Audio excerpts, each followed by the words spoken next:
Endovascular విభాగంలోకి కొత్తగా వద్దామనుకున్న విద్యార్థులకు కానీ లేదా డాక్టర్లకు కానీ మీరు ఎలాంటి సూచన చేస్తారు? ఒక ఎండోవాస్కులర్ సర్జన్కి ఉండే అతిపెద్ద సవాళ్ళు ఏంటి? సార్ 2 విషయాలు సార్. ఇక్కడ వాస్కులర్ సర్జన్స్గా మాకు ఉండే సవాళ్ళు ఏంటి అంటే, మాది ఎమర్జెన్సీ బ్రాంచ్.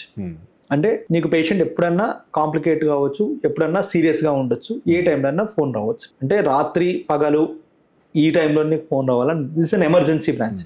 ఇందాక మీరు అడిగిన అయోటిక్ అనిజమ్స్ కానీ, అయోటిక్ డైసెక్షన్స్ కానీ, కామన్గా వచ్చే వాస్కులర్ ట్రామా కానీ, కొన్నిసార్లు కెరోటిడ్ ఆర్టరీ ప్రాబ్లమ్స్తో వచ్చే వాళ్ళు కానీ, కొన్నిసార్లు మనకు పెరిఫెరల్ ఆర్టరీ డిసీజ్ వల్ల, డయాబెటిక్ ఫుట్ వల్ల, ఇన్ఫెక్షన్స్తో, సెప్సిస్తో వచ్చే కాళ్ళలో కానీ, ఇవన్నీ మనకి ఎమర్జెన్సీస్తో కూడుకున్న బ్రాంచ్. ఎవరైతే ఎమర్జెన్సీస్ని లవ్ చేస్తారో, ఎవరైతే ఎమర్జెన్సీస్ని చేయడానికి స్ట్రాంగ్గా ఉంటారో, అంటే వాళ్ళ లైఫ్లో రాత్రి పగలు ఎప్పుడు కాల్ వచ్చినా రిసీవ్ చేసుకొని దానికి రియాక్ట్ కాగలుగుతాం అనుకుంటారో, అలాంటి వారు వాస్కులర్ సర్జరీలోకి రావడం అనేది చాలా ఉత్తమం. It's a highly appreciable branch. అంటే చాలా మంది జీవితాలను మనం మార్చే అవకాశం మనకు ఉంటుంది.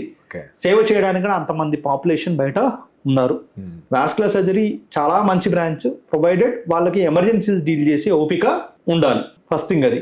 ఎదుర్కొనే సవాళ్ళు ఏంటి అంటే, మెయిన్ సవాళ్ళు ఏంటంటే వచ్చేసరికి మన దగ్గరికి కాంప్లికేటెడ్ సిచ్యువేషన్లో వస్తుంటాయి. అంటే వ్యాధి మొదలైన తక్కువ రోజుల్లో, తక్కువ టైంలో మన దగ్గరికి ఎప్పుడైతే రాగలుగుతారో మన పేషెంట్ యొక్క అవయవాన్ని ఎక్కువగా కాపాడగలుగుతాం. అది చేతి కావచ్చు, కాలు కావచ్చు, ప్రాణం కావచ్చు, ఏదైనా కావచ్చు. మీరు తీసుకునే అదే మందులు, అదే నాణ్యమైన మందులు మెడ్ ప్లస్ బ్రాండ్స్ పై సగం ధరకే.